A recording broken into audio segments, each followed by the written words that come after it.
Welcome to Food and Loathing, your weekly taste of what Las Vegas is cooking.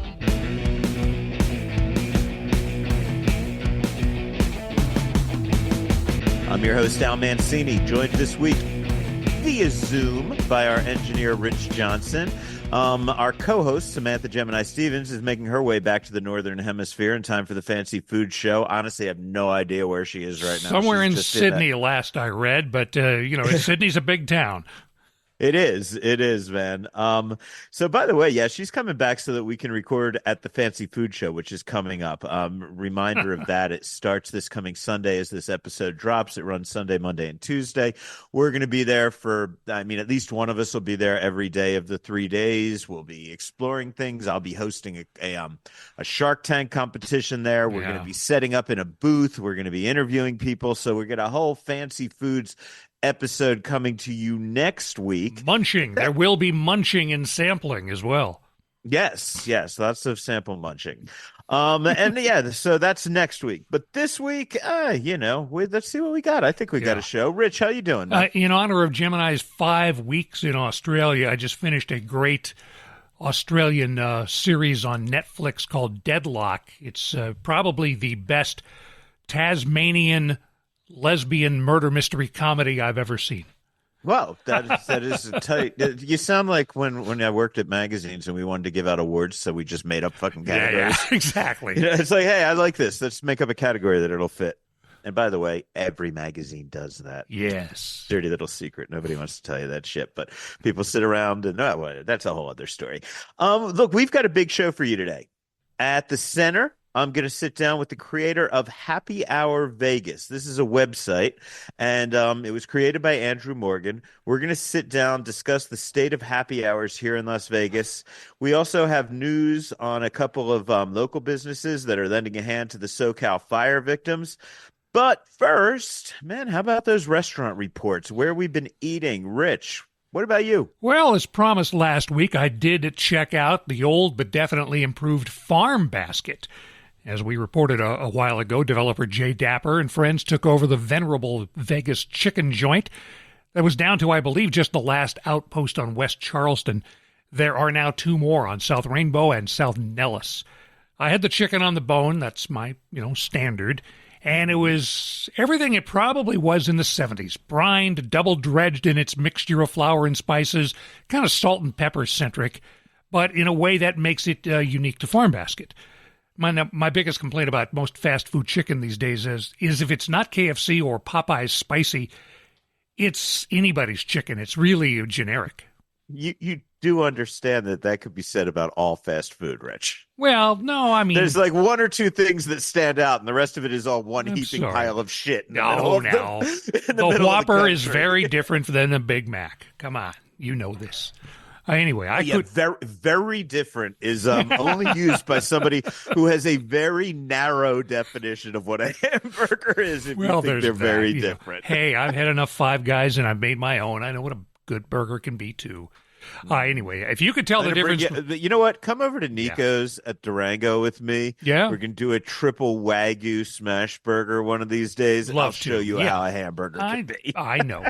For its niche. I'm not a huge fan of mashed potatoes. If I wasn't giving you shit, what fun would this be? I don't have Gemini to play with. Who we are and what we do. Give you shit. All right, more on Farm Basket. I'm not a big fan of usually fast food mashed potatoes, but I make an exception at Farm Basket because they do a homemade gravy that is worth just drinking by itself. A lot of people will dip the chicken into it, too. The orange rolls, that's really a thing. I don't think I'd had that on my first go-around there a year ago. Butter-heavy dinner rolls glazed with an orange zest. First bite is a bit of a shock as you get used to the butter coexisting with the orange, but after that, the bites were just heaven. It is a really nice roll. Farm Basket, also known for its Cluckitos, the rolled chicken taco. Also the Gobbler, which is a deep-fried turkey sandwich, a big hunk of deep turkey breast, fried up just like the chicken breast, known as the clucker. The Nellis and Rainbow locations are fairly new. They look like nice strip mall fast food joints, but go to the original on West Charleston in all its 1970s Formica glory. I think they still have it that you kind of have to drive over a rickety wood in the drive-through, so it feels like you're going It over a feels bridge like or it. Yeah, something yeah. there. It's Yeah. something like that. And the spots are right there. I almost had to back out into Charleston to get out of my parking spot, which is Yeah. a thing itself. I was in search of something Asian the other day. I found myself on Spring Mountain Road at Pacific Asian Plaza.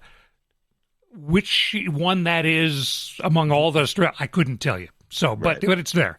I try to avoid the all-you-can-eat sushi places, but I was in the mood, and there was Sushi Neko, or is it Neko? N-E-K-O. It's tucked deep into the strip mall's corner next to Nico Ramen. My plan was to just get a couple things a la carte, but I got sucked into the $30 AYCE deal. Turned out to be a very good thing. The usual rice trap of these places, not at evidence. If anything, the nigiri pieces needed a bit more rice. Really? Yeah, That never a happens. pig. Like you get about this. I'm holding my hands up with like an inch of rice, inch and a half. But this thing was like 3 inches long. The piece of fish that went on top of the rice, it like had a tail. And so the tuna and salmon were melting your mouth perfect. They've got some decent sourcing there. A good California roll, some bulgogi, some shrimp tempura made to order that rounded out my lunch. Nigo Sushi's part of a firm called the Dragon Factory. Have you heard of these guys? Dragon Factory? Dragon Factory, Las Vegas. They own 12 places around the valley. Is that they don't do the ramen? They do have Nico Ramen. They got it's a couple Nico of ramen. No, it's not what I was thinking. yeah. of, They but got no. Most of the places look like they're all you can eat, but couple of them look kind of upscale. They have all you can eat Korean barbecue. They have all you can eat hot pots. I guess that would be all you can slurp. But yeah, Nico Sushi was Cool. exceeded expectations.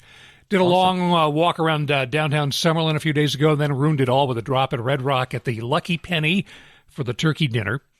This was an item I loved back when station casinos revamped the Palms and turned their coffee shop into the Lucky Penny, and they liked the concept so much they rebranded the coffee shops at Red Rock and Green Valley Ranch to match, of course. The one cute thing they did then was serve a slice of cranberry jelly right out of the can. It even had the little ribs on the side. Now it's just a small cup of the cranberry jelly, which is more sensible, as I always left a lot of that on the plate. Of course, Palms. You just like to talk about it, but you didn't really like to eat it, right? I have a bit here and there. Okay. I don't eat a whole load of jelly at once, but I have a little bit. I don't once in a eat while. cranberry jelly, so I don't know, man. In You're a braver moderation, man very than I am. little moderation. Being from the Northwest, I'm a cranberry guy. The more cranberries, second most cranberries produced after Massachusetts and New England are in the New Jersey produces a lot of cranberries. yeah, it does. But the Long Beach Peninsula, where Gemini and John have that house we've talked about before, that's a big cranberry place. Anyway, Palm Stations, they didn't last very long thanks to COVID, but the brand lives on. Turkey, a little bit on the mild side. I almost never put salt on something at the table, but I put a little on there to spice it up a little bit. Spice. Side dishes, they did my always wish. No potatoes, extra dressing. Really hit the carb spot. I made another trip over the mountains to Pahrump last week. El Jefe Mexican was my choice. Steak burrito loaded with guac and sour cream. It hit the spot. Solid place. Also, the Pahrump Nugget Casino was good to me again, to the tune of about $200 net. You got to go eat at Sherry's Ranch next time you're there. Man. Yeah. They've got a nice little sports bar in there. I want to hear about All right. you hanging out with the courtesans eating a burger. Yeah, you bet. Working to lighten my freezer's load, I dipped into my chili and chicken soup stashes. I was not very impressed with my chili effort when I made it more than a month ago, but sitting in the icebox has definitely improved it. So that's about all for me. Okay, man. Let's get to me where I've been eating. Last Thursday, Gaetano's held a big party to celebrate the official opening of their new bar. Congratulations to Nick and Sarah Palmieri over there. Looks beautiful, great marble bar. Just a great place to hang out if you want to go after work, have a drink, etc. They rolled out a bunch of snacks for the members of the press. And look, I'm a huge fan of Gaetano's. A lot of people are big fans of Gaetano's. They've got the reputation as their neighborhood Italian joint, and they very much are. They've been in that place for over 20 years over in Henderson, and they're beloved. But the one thing you're always going to remember about, you need to remember about Gaetano's is that they put some real creativity and some real modern touches into their food. It's not just, the exact dishes you grew up eating when you were a kid. No, for example, the pizzas were great. The crust on the tiny little pizzas that they brought us out were really, really fantastic. And of course, they did one of those with mortadella. So, again, not just your normal stuff at your corner pizza joint. Had a little bite of their chicken parm, which was fantastic. Their mozzarella sticks, like this is where you really see these guys shine. Mott sticks are made with a pistachio pesto cream inside of them. Whoa. And I don't think I've ever had a mozzarella stick that tasted like that. It's just fucking fantastic. Is it at one with the mozz, or is it like a vein within the mozz? No, it's kind of all just one big bite, big sloppy bite. It's really cool. What else? Man, we did a pasta trio, and again, very impressed. Things like butternut squash ravioli, an eggplant rollatini, I think a rigatoni and vodka sauce, but a really, really good stuff. I am a sucker for butternut squash pasta. I really like it. I like that sweetness and that brown butter sauce, and they really crushed it on that. I mean, I only had one ravioli, it was a party food, so it was really, really good. Congratulations to my friends at Gaetano's. Before heading over to Caesar's Palace for a party I'll tell you about, Sue and I decided to have a few bites at Mijo, the Mexican restaurant by Clique Hospitality inside the Durango Resort. I had a dish that we've seen other people have in there, but I've never had. It's the Mariscos al Fuego, in other words, the seafood on fire. Shrimp and scallops served in scallop shells with something called banya cauda butter, which is anchovy and garlic butter. Really fucking good. Loved that. And then there's a big flaming thing in the middle of it, so you get all the presentation. You put it on Facebook or wherever you put your thing, wherever the kid TikTok until they close it down or whatever. Throw it up there, have fun. Also some shrimp tacos, very good. From there, we headed over to Caspian's Rock and Row in Caesar's Palace. Now, this is the grand opening. You may remember this space from the old Cleopatra's barge, although I don't think you would recognize it as you walk by. Up front, it is a gorgeous, well-appointed, upscale caviar bar. And we've all been to nice caviar bars, in other casinos here. It's that fancy pants vibe. And it was fantastic. Had some bites. I had a little caviar tacos, which were good. I had some deviled eggs with yuzu aioli, sriracha, micro chervil, and a little bit more caviar put on top of that. Had some mini Maine lobster rolls with caviar. Very, very good. But the thing that makes Caspian's different is it's a caviar bar up front, and then in the back, it is a speakeasy rock venue, concert hall. And look, I know at this point, it's almost become bullshit for anybody to roll their eyes when they hear the word speakeasy, right? I'm doing it now. Yeah, and I'm sure you probably are, and we all get in the habit of that because we are like, it's a speakeasy. You wouldn't be advertising it, blah, blah, blah, bullshit. But you know what? It's just a vibe. It's the idea of putting a bar where you would not quite expect one. And actually, Clique Hospitality is very good at putting bars where you do not expect them. If you think about it, the barbershop is a real live barbershop. You go in, you can have some whiskey, get your head shaved. Well, most people probably don't get their head shaved, but I would. And then you could go in the back and watch some bands, and it's fantastic. And the same thing at Easy's in our barbershop, by the way, is in Cosmo. Easy's in Aria. Same thing. It's a donut shop up front, but then you go in the back, and it's a super cool jazz club, very sexy. So this is a rock club in back of a caviar bar. Is it really, the same sort of layout as the old Cleopatra's barge with like three sides of people and a stage was a little thrust and it was really loud? No, it doesn't feel like that at all. The room itself is a very soundproof kind of room. It just feels like a very small concert venue in the back, and really cool. It's laid out just like a tiny rock club with a lot of good equipment. Oh, cool. Right? So the sound was fantastic. Sammy Hagar played, and, this is how much I love Sammy. I even worked a red carpet. I fucking hate working red carpets. I always swear that I'm never going to work them again. But for Sammy, I will. I've known him for a million years. I mean, we're not buddies or anything, and as you'll hear him say at the end of this, he just recognized my stupid hair, so he's always willing to talk to me.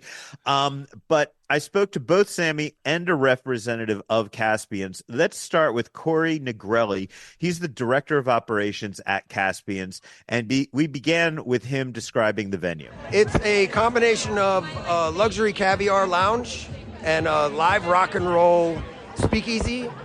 It's the a rock and roll party. You know, Tuesday through Saturday nights in the Speakeasy is a crankin' rock and roll party. Nightlife element, but not like a stuffy nightclub. You know, a cool rock and roll vibe. And we mix in the caviar to try to give them a little, you know, soften, make it the caviar a little bit more approachable to people. But really the main focus is the live rock and roll. Do you worry that a rock and roll crowd may not be a caviar crowd? I think that's the whole niche of what we're trying to do here is introduce some people who have heard of caviar, but maybe it's off-putting to try it. It's an odd combination, but strangely it works, and it's an allure to the venue itself. What's the menu going to look like? There's 7 food items on the menu. It's seafood oriented. Every item is a snack sized. We have Maine lobster rolls. We have crab and caviar tacos. Some deviled eggs, amazing. We do oysters, and every food item has a little caviar on it. So it implements a little caviar into the food item. It's amazing. What type of rock venue is this going to be? Are we going to be touring national acts, local acts, international? What are we going for? I think the main focus is the music format is friendly, familiar rock and roll anthems. 80s, 90s, 2000s. We will mix in some mainstream, A-list bands to come through. Mostly it's local artists and some Southern California artists that come out. Ben Carey is our music director, and he books all the bands. He puts the product out there, and it's amazing. We also are open and available for, we have celebrities pop in. Some musicians will pop in and jump up on stage. The other night we had Macy Gray come in and jump on stage and sing a song, and she crushed it. It was awesome. Tonight for the grand opening, we got Sammy Hagar playing. So it's a cool, intimate vibe in the room. It's just big enough where you have room to party, but it's just small enough where it's intimate and you feel like it's almost like a house party in there. Right. Yeah. Anybody you can tease that's coming up, say, in the first month that you're allowed to tell us about? What I've heard, I think the Killers are coming through Caesar's Palace soon, and hopefully we can get some of the Killers guys over to play. After that, I spoke to the Red Rocker himself, Sammy Hagar. Now, you also, before we get into this so that you're prepared for the interview, you may recall he has a residency coming up at the Dolby Theater at Park MGM. It's called the Best of All Worlds. He just finished a Best of All Worlds tour. They're now doing it as a residency. It is Sammy, Michael Anthony, of course, of Van Halen fame, Joe Satriani of Joe Satriani fame on guitar, can play any motherfucking thing on guitar, and drummer Kenny Aronoff, a fantastic drummer as well. And they're all doing material from throughout their careers. So that is next spring that's coming to Dolby. So we're going to get to that towards the end here and talk a little bit. But we begin with me asking Sammy if he's a caviar fan. I'm a caviar eater. I love good caviar. It's really got to be good and fresh. And I like the places that take the sturgeon and they operate on them, take the eggs and sew them back up, peel them and turn them loose again. That is my favorite caviar just because it's sustainable and it's very nice. But I love caviar with Blanco tequila, Santo Blanco, or a margarita that's very limey, like a very acidy, with caviar like on a. Believe it or not, I like mashed potatoes, cold, and you put caviar on them, a little sour cream, a little onion. Oh, brother, that goes with a margarita. But yeah, I like caviar, but I don't call that rock and roll. Do you remember the first time you had caviar? Yeah, I didn't like it. I thought, no, this is rich people food, But the way I like to do caviar is you put a little scoop right here on your finger, and you make that little muscle. If you can see that, and then you do a bump, and not in the nose. So if you're wasted, you might get confused. That ain't gonna feel good. Caviar bumps. Now that's rock and roll caviar. Absolutely, sir. So look, man, you have a Vegas restaurant, you have a Vegas pool. Now you've got another Vegas residency coming up. I mean, you own this town. No, I do not. No one owns this town. Frank Sinatra and Elvis Presley own this town, and I'm just renting. Okay. Well, we're happy to have you here. Tell everybody about the Best of Both Worlds residency, because a lot of us didn't get a chance to catch the tour.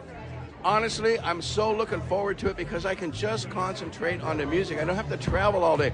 By the time you get up in Dallas after a show and pack your bags, get out of the hotel, get in the car, go to I have a plane. It's as easy as it gets. Go to your plane, fly an hour or so to Houston or wherever you're going to go. Get back in the car, go to the hotel, check in, go to your room, order some food, finally, and get to eat, and go to a sound check, sit there, do a meet and greet, and then it's time to do the show, and you're going, fuck, I'm beat, man. And that is hard at my age. When you're 30, it's one thing, but when you're 77, it's another thing. So I'm saying this might extend my career as a performing artist. If it works the way I think it's going to work, I'm going to just love the music, be ready to go. I'll be so bored by the time it's time to play. Sitting in my room, it's like watching TV, SpongeBob, Well, it sounds great to me. Talk a little bit just about what the set lists look like at Best of All Worlds. Well, I got 50 Van Halen songs that I wrote, and we do 2 for Mikey from the old days, Panama, and Ain't Talk About Love or whatever. And I got, 2 Montrose albums. I got 2 Chickenfoot albums, and 450 maybe Sammy Hagar songs. So the set list is going to change a few songs every night. I'll plan on doing we'll have it's what I want to have is 3 sets, Wednesday, Friday, and Saturday. And we'll see how I can pull those off. I think between Van Halen and myself, we have enough hits to play about 5 nights without repeating a song. And let's keep it on a music theme while we're here. Brunch of Broken Dreams. Rich, have you ever been to the Composer's Room? I think it used to be called the Composer's Showroom. Now they're just calling it the Composer's Room over in that Pervy complex commercial center where all the sex clubs are and all that kind of shit. Once Lotus of Siam was out of there, I was out of there. Oh, man, it was funny. I went over there early in the morning for this brunch, and I drove by Green Door to see if I could see anybody doing the Walk of Shame. And I didn't see anybody coming out of the Swingers Club at 10 a.m., but I did see some cars waiting for people. I went over there. I really wish I had seen them when they came out. If I was ever privileged to go over there, it'd be the Walk of Pride. Oh, no. Just my own. Shame for everybody else. I've spent a few nights in there. I've written a few stories about that place. I've brought some visiting friends in there. Yeah. No matter why you go or what you do or how ironic you think you're being, it's still the Walk of Shame when you leave the Green Door, man. Need that big shower. Oh, yes, the big shower. Figuratively and literally, probably. Absolutely. So, anyway, right in there is the Composer's Room. Have you ever been to this? No. They're known. They bring it. It's basically a lot of Vegas performers go in there, right? And so there's a bar in there. They do some food in there, and then they have a showroom. And I went to see something called Brunch of Broken Dreams. So this starts off. Show up at 10 o'clock with you go into the bar area. They've got a brunch buffet out. I would say, to be fair with them, compare it to, say, a hotel's free brunch buffet. It is definitely better than, say, a Fairfield Inn or a DoubleTree, right? It's definitely above that level. It's certainly not a Four Seasons, breakfast brunch. It's dinner theater, it sounds like, from the 70s. Well, yeah, it was. There were some good dishes, though. I mean, actually, little Monte Cristo sandwiches that were carved up. And where the hell did my notes go for this thing? I think there we go. Little Monte Cristo sandwiches that were chopped up with toppings like habanero bacon or fig butter or cherry preserves. And of course, you got your pancakes, you got your sausage, you got your bacon. Yeah. You know how all that shit works.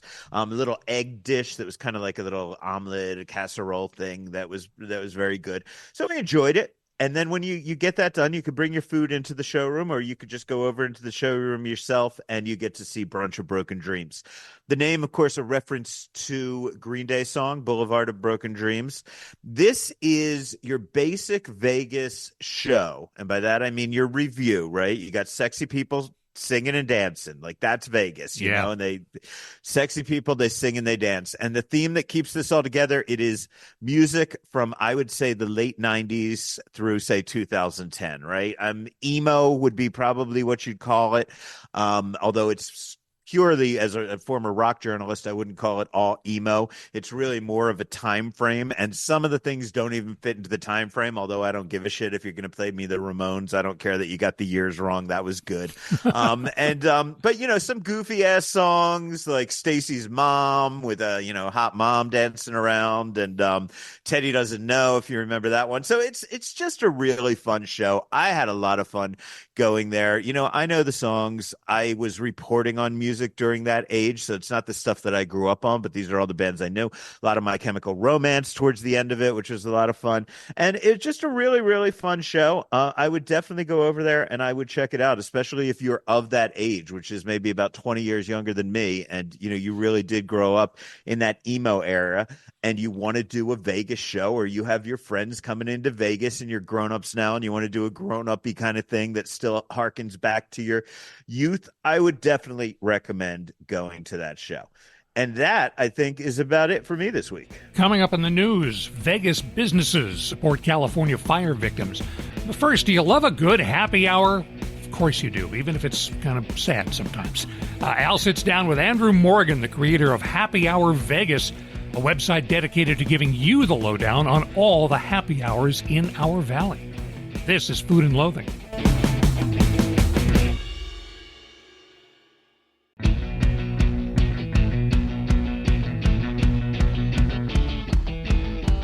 So I'm here with Andrew Morgan, the Chief Content Officer at a relatively new website here in Las Vegas called happyhourvegas.com. Andrew, how are you today? Doing well, thank you. How you doing, Al? I'm doing okay.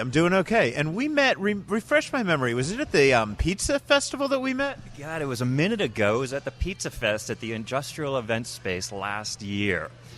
You were the MC. I just launched Summerlin Happy Hour, which is kind of a sister site of Happy Hour Vegas.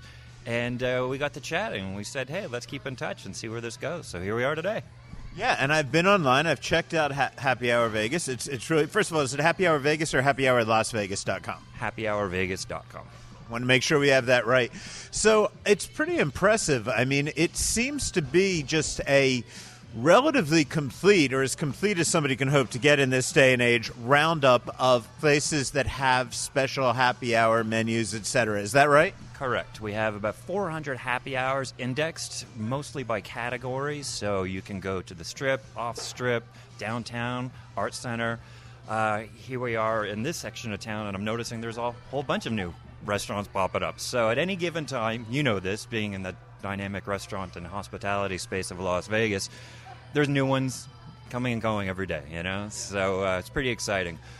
But the point there is you could go to a new happy hour every day of the year and still have not reached them all here in Las Vegas. So we got diversity and we got scale in terms of happy hour. It's just a great way to be able to try new flavors and new places. Cool. Now, I want to get into exactly how you do it and all that, but let's start about the inspiration for this. Because I'll tell you, honestly, happy hours is a subject I have yet to be able to tackle with Neon Feast. I've wanted to tackle it for a long time. Our bar listings have emerged very, very slowly, not nearly as quickly as our food listings. And maintaining for us a top 10, top 15 happy hours list, it just seems really tough because they change so frequently. But what inspired you to tackle such a heavy workload? Great question. So I've always loved happy hour. And the reason why is because it's bite-sized. If you have a young family like I do, you can't be out all night. You don't want to drop a lot of dollars at a fancy dinner. So being able to say, okay, let's just go for a quick happy hour, really, it checks a lot of boxes for me. When you start to say, hey, what happy hour should we go to? You see, again, the amount of diversity of happy hours here. Do you want Mexican? Do you want sushi? Do you want Italian? Do you want, just your historical, traditional, I should say, happy hour of just cheap, drinks and some wings? You can do that too. So being able to index all of that and share that with, people here in Vegas and people visiting Vegas, that's kind of the motivation behind all of this. Okay, so let's talk about how you decide what you're going to list. Was your primary goal to be exhaustive? Anybody that has a happy hour, we're going to tell people about their happy hour. Or are you saying these 400 or so are the creme de la creme of happy hours? It started and still should be an index, all the happy hours, curated list, like I said, by location, by category, etc. But what we're finding now is we're getting invited to the restaurants and to these happy hours, and we're trying to find out what's different about them. So we're curating a little bit more content and making it a little more special. So yeah, we have all of them, or I'd say close to all of them anyways. But now we're going to be able to really, make some recommendations and some more details about what the happy hours is, so people can make those right decisions about what happy hour they want to go to. Yeah, so the basic listings for happy hours for all these 400, tell me what information you provide there. If somebody goes to the website, and then we'll talk about how you've dug a little deeper, because I see you're doing more extended articles and things like that. But let's just talk about the basic listings. What am I going to learn? Am I going to learn anything about the menu, about the prices, about the hours? What's on the site? Correct. It is exactly it. The table stakes, as I call it, is what the happy hour is, the name of the restaurant, where it is, what location, what area it's in, happy hour menu with prices, hours, and if there's any other special promotions or opportunities there. So.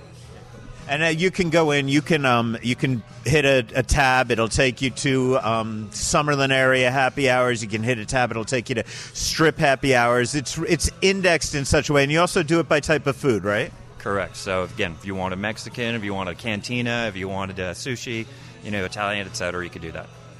Okay, so you say on the site that this was put together by a collection of tastemakers, right? So who are your tastemakers that help you put this together? So we call them tastemakers, but they're actually subject matter experts. So these are guys who work in the scene, in the hospitality scene. We're talking mixologists, we're talking sommeliers, we're talking about chefs, we're talking about servers, etc. These people know the hospitality scene of Las Vegas, and specifically the happy hour scene as well. So they've been helping me curate and discover all these new amazing happy hours and talk about it.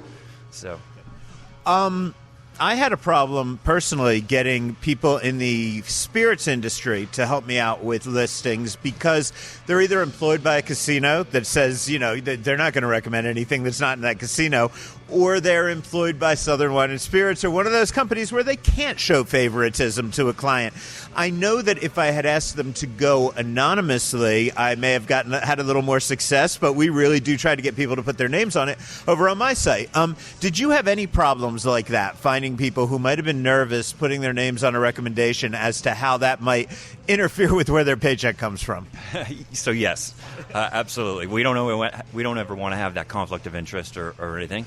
And we're not reviewing. We're talking about it and we're sharing. And we open that up to any restaurant as well. So if we have someone who's working at Osteria Fiorella at the Red Rock and they're one of our subject matter experts, they can go to a restaurant, talk about happy hour, but they're not going to say anything bad about their restaurant or anything like that. So it's really just, there's no such bad publicity, unless it's an obituary or something like that, right? So we're just trying to help support both the restaurants and the tastemakers, and of course share this great information with the consumers. But they do tend to generally be anonymous, right? This isn't like, we're not going to hear that bartender X, my favorite bartender, says this is where they go, after work or whatever to get wasted. We're trying to make it so it is public. There has been a few areas or a few tastemakers have said, yeah, you know what, I'm happy to do that and I'm happy to write about it, but I'll be anonymous. But for the most part, they're all saying, here I am, and I want to be a subject matter expert, I want to be a tastemaker, and I want to share what I know about the happy hour at this restaurant. So, okay, so let's talk about how you take a deeper dive into some of these restaurants, because there's a tab you can hit, and you really do get much more than just the basics of each happy hour. So beyond the basics of happy hour, we are writing a little more long form articles. We have an email newsletter that goes out once a week as well. We'll be restarting that, I should say. We stopped it for a few weeks as we transitioned from Summerlin Happy Hour to happyhourvegas.com. And then in those long-form articles, we're going to really get into a little bit more nitty-gritty about specific menu items and specific drinks and pairing, et cetera, et cetera. So it's really for the foodie and someone who's interested from the food perspective, not just a lifestyle perspective. So what's your overall impression of the happy hour scene in Las Vegas? Are there certain neighborhoods that are better than others, certain places that just really have kick-ass things, certain types of restaurants that do it better than others? Great question. So, obviously the Strip has a density of happy hours.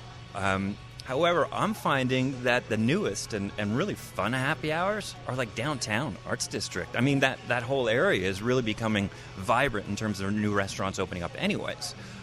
You also have the communities. I mean, the neighborhoods like Henderson and Summerlin. They've got, downtown Summerlin, I think there's like 15 happy hour restaurants, ranging from high-end to chains that are just really exceptional. So it doesn't matter where you are in Vegas. You can find a happy hour. There's lots of them to choose from.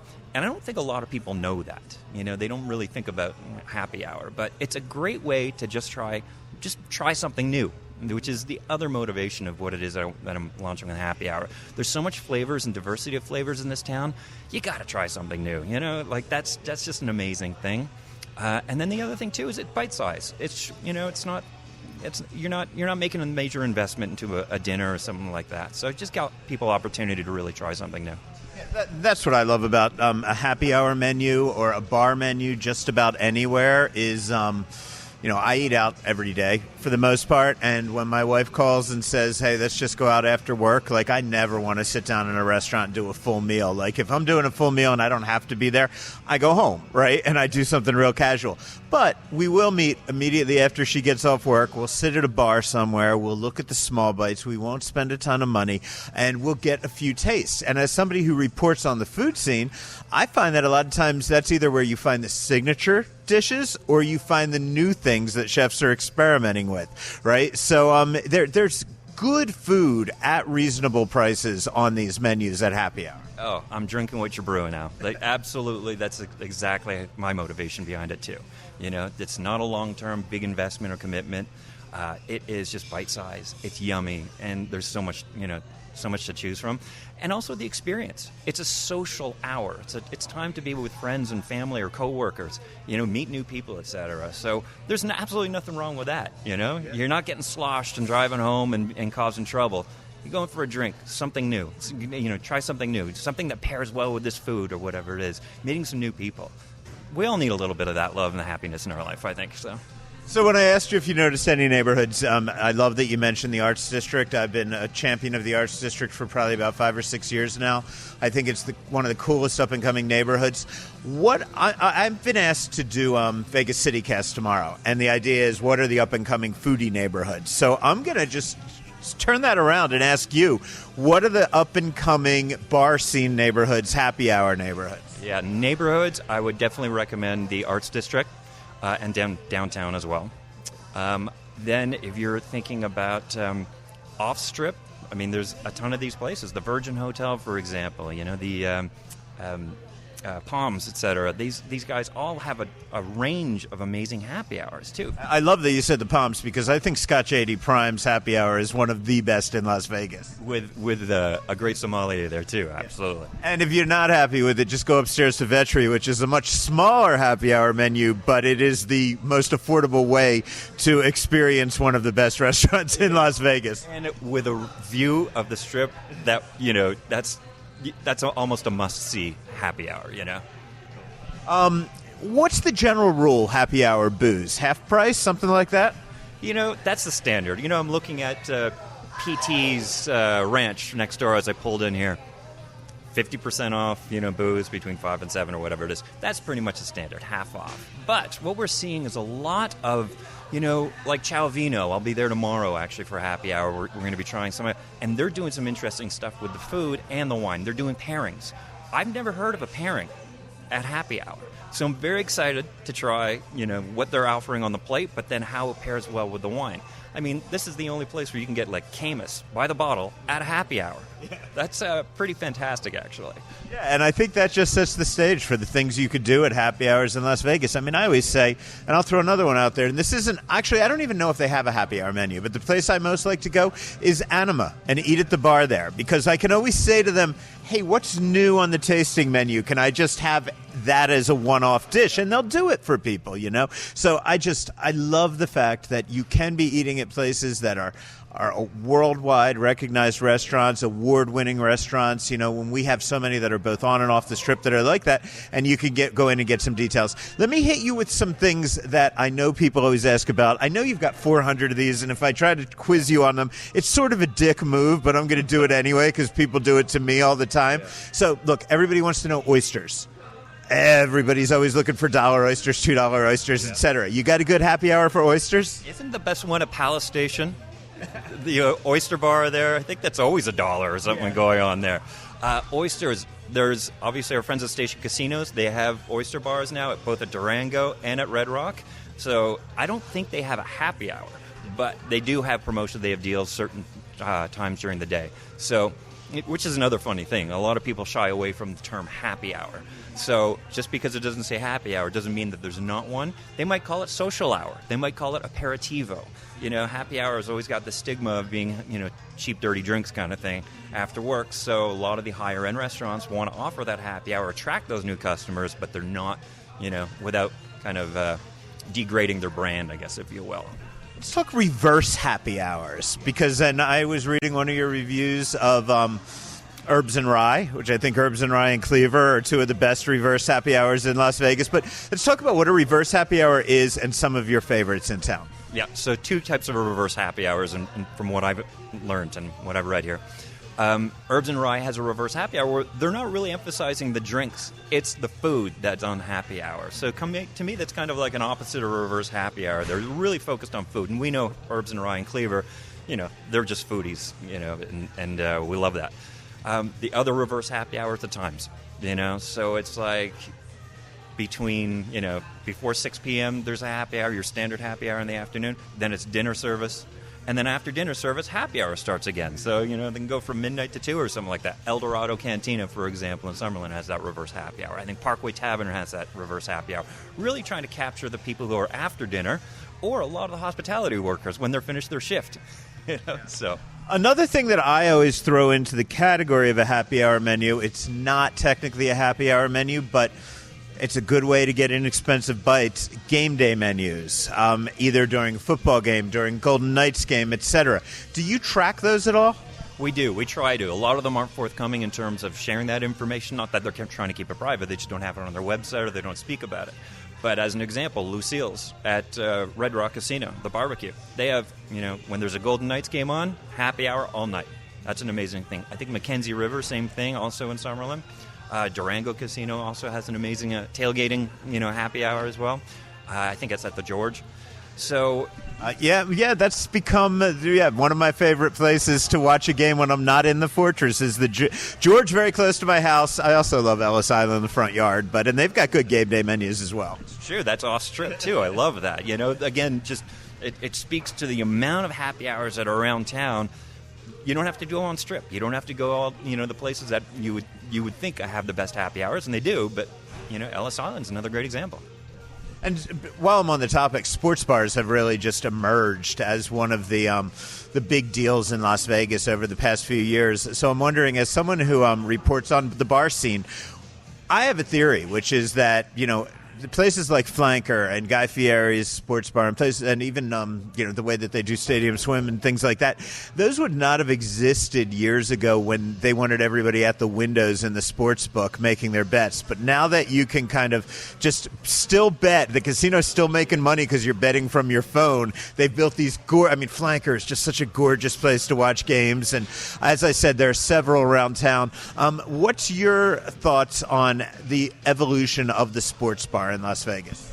Great question. Obviously, when you have world-class teams like Raiders, like Golden Knights, which are relatively new, we're talking within 7 years kind of thing.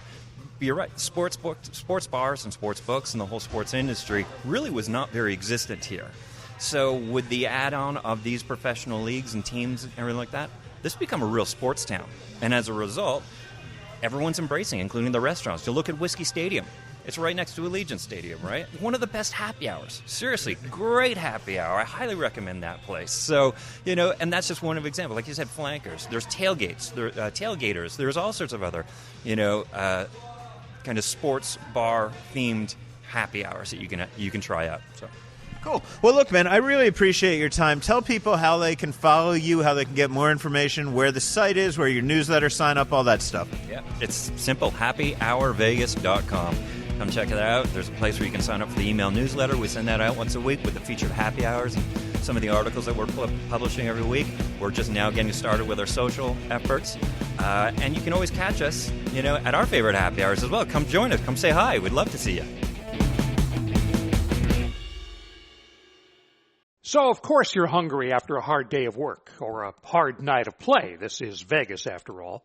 So where do you go? What do you want? What's left in your wallet? What's left in your credit? The answer is 2 words: Neon Feast. It's the app that will get you to the best place no matter what. The mood you're in, the budget you have, the cuisine you want to eat, the hotel, the neighborhood, the town you're in, or the one you want to go to. It's all there on the Neon Feast app. Download it. Tell it your every desire. I mean your every food desire. And then get satisfied. And again, we're talking about food. It's the Neon Feast app. Or online at neonfeast.com. It is time for the news, and look, of course, the big news story this week has been the devastating fires in Southern California. The silvery lining, I guess, is the goodwill that's come out of people trying to help over there, and Las Vegas businesses have, in fact, responded to our neighbors in California and what they're facing. Our friends at Featherblade Craft Butchery had actually been planning to take a trip to Disneyland this past Wednesday to celebrate making it through the busy holiday season. They ended up postponing that trip, and instead the store was open on Wednesday, and they are donating 20% of their proceeds for that day to Jose Andres' World Central Kitchen, which is providing meals to fire victims and first responders. If you missed that, Featherblade is also collecting non-perishable food items, clothes, shoes, toiletries, baby provisions, and other day-to-day needs, and are planning to personally drive them to the area soon. So head over there, drop some things off there.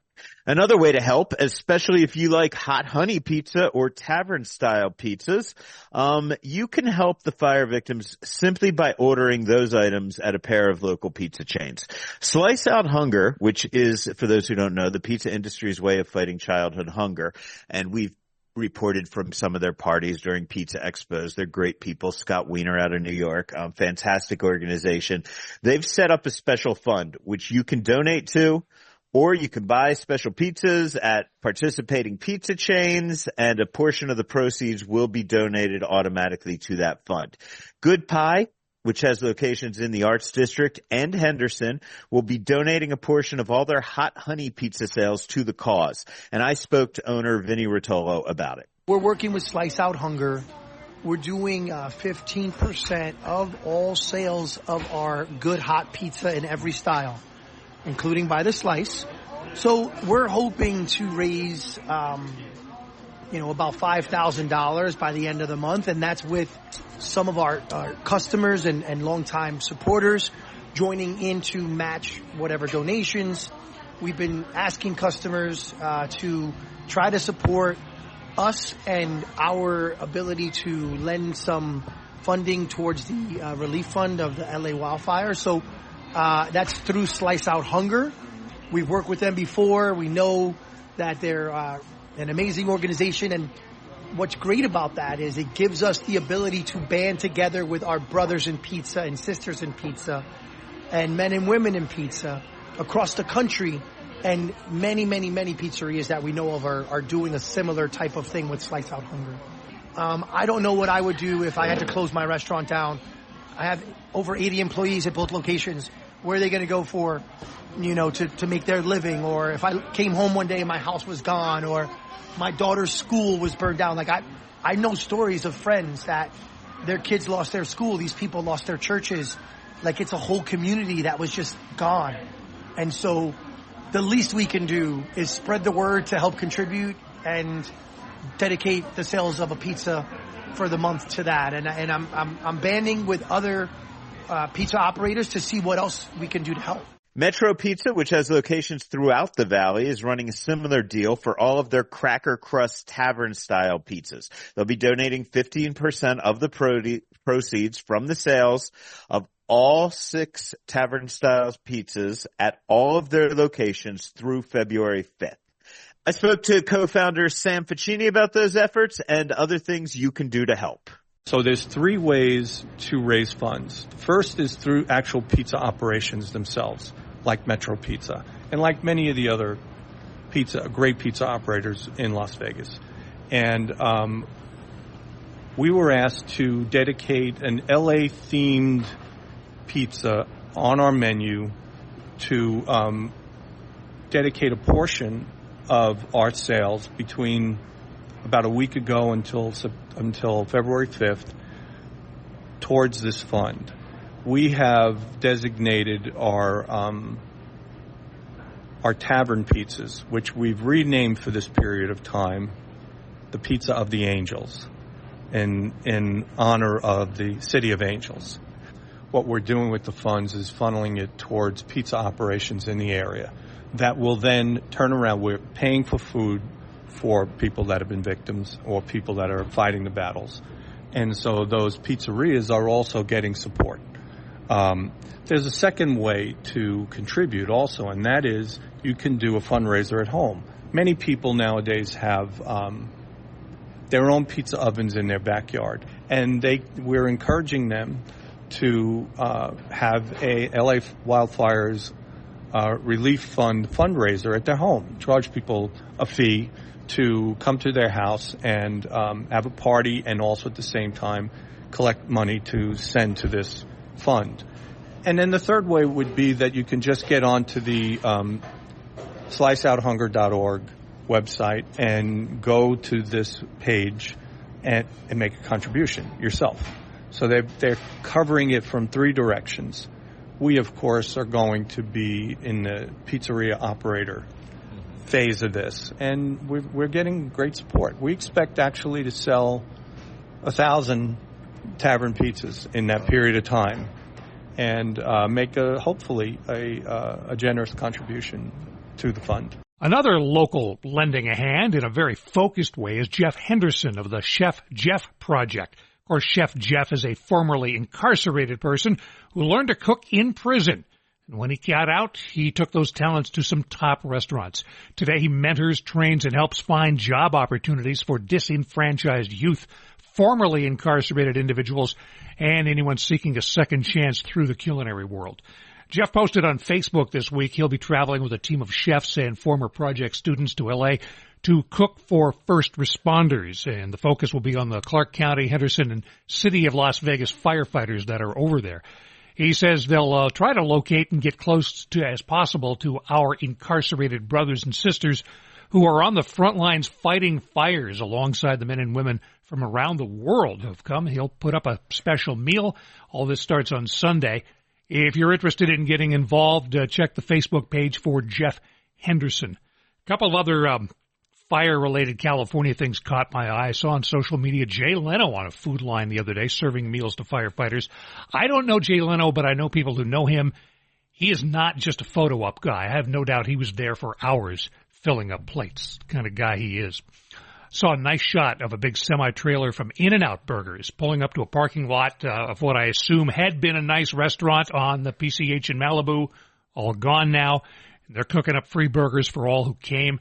Not on the In-N-Out site. They don't do that kind of self-aggrandizement. It was on a Facebook page for people who like In-N-Outs. And it looks like they've been doing that kind of thing with a big truck, especially at California wildfires, for more than 30 years. And I've seen a lot of posts from restaurants that survived the fires that have invited firefighters and fire victims to come and get a meal. Also, Station Casinos opens its second 76 Tavern location. This is on Aliante Parkway and 215. It'll be open to the public 9 a.m. Thursday, January 23rd. A grand opening ceremony set for the next day on Friday. They have live entertainment, a raffle with more than $2,000 in prizes to be given away through the night. This is at 7225 Aliante Parkway. You might recall we spoke with the chain's head chef, Casandra Northwick, late last year at the opening of the first location. Here's a little bit about what she told us about the menu and what they're rolling out. Bar food with a twist, and our theme is kind of Americana, so we wanted to keep it a little bit more towards that. We've done a lot of really interesting things, right? We have an ahi nachos that is amazing. Our Western burger isn't your typical Western burger. We cheddar stuff it, and then we put cheddar on top, and instead of onion rings, it gets fried poblano rings. And Sparrow and Wolf's late-night chef takeover series, Bar Snacks, returns January 25th with a tribute to Côte d'Azur, the blue coast thing there, the French coastline running into the Italian coastline at Monaco. It'll run from 11 p.m. to 2 a.m. and feature the Italian influences of Amare chef Alan Mardavinovich. the French touches of Guy Savoy's Nicola Costa. Boy, you got to help me out here, Al. Okay, so we got Chef Alan Mardanovich, and we've got Nicola Castagliola. Or Nico, as his friends call him, yes. All right, music by DJ Adam, live entertainment by Neon Lights, beverages by Camille Razzo and Drew Barnett. You need reservations for this one, so head over to the Sparrow and Wolf website and reserve your spot. And something we missed during all the craziness of December, good old our big friend Gio Moro of Manzu Italian Oven and Old School Pizzeria was named 2024 Chef of the Year by the Nevada Restaurant Association. We're trying to arrange some time to speak with Gio about that. But, man, talk about a well-deserved honor. We love Gio. Yeah, congratulations, Gio. And that is about it for this week. Thank you to all of our guests, Andrew Morgan, Vinny Rotolo, Sam Facchini, Corey Nigrelli, and the one and only Red Rocker, Mr. Sammy Hagar. On behalf of Rich Johnson and the traveling Gemini Stevens, I'm Al Mancini, reminding you that no matter how full you get, you gotta always stay hungry.